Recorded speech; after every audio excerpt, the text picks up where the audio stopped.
meaning, hindi ko lang sinabi yung repercussions.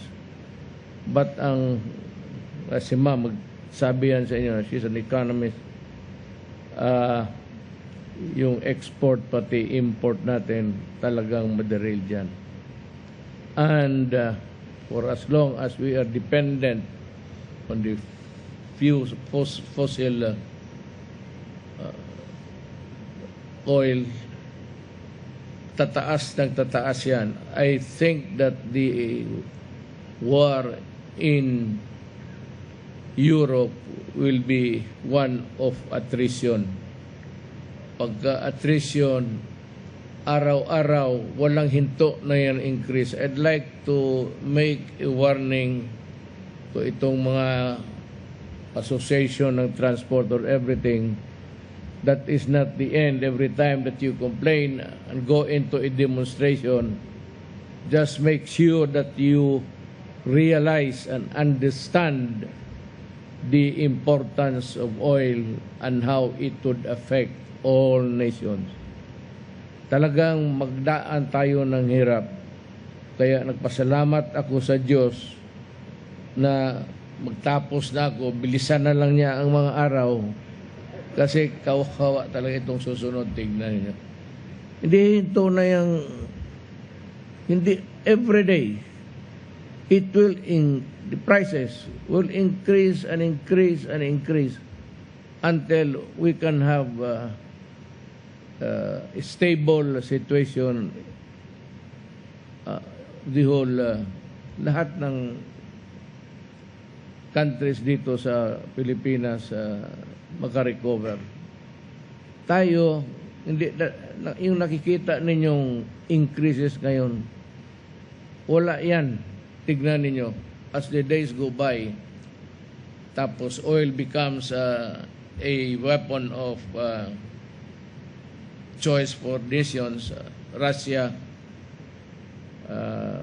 nandyan siya, but I really do not know how it would affect. Hindi man ako masyadong dyan. Pero tinitignan ko lang yung oil at yung gera ngayon.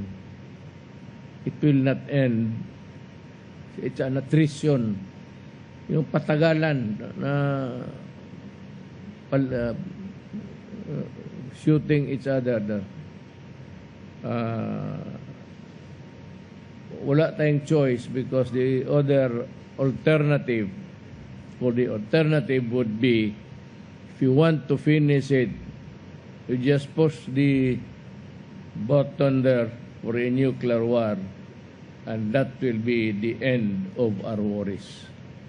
At sabihin ko, by that time, hindi na kayo mag-demonstrate dyan, kayong mga association ng mga drivers, operators, yan.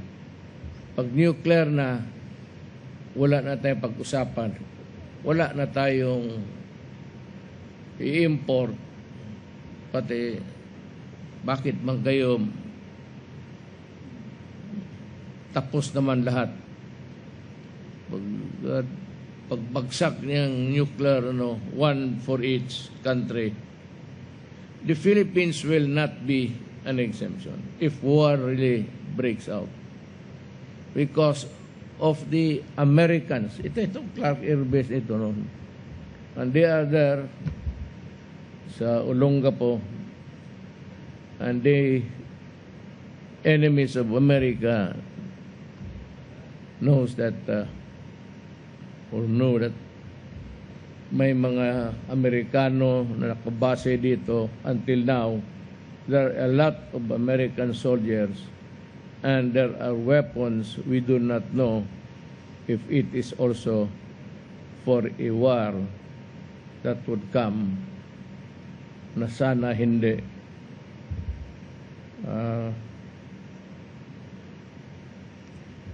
Ewan ko. Pero I see a very dark, not really in desperation, but itong oil na ito, apektado lahat yung export pati import natin, and how our economy is being run by oil. Without oil, ito lahat, it's a product of oil. Lahat yan. Since the machineries, the energy, that runs the machines, lahat makikita mo, gawa ng oil yan. So, pati itong harap ko.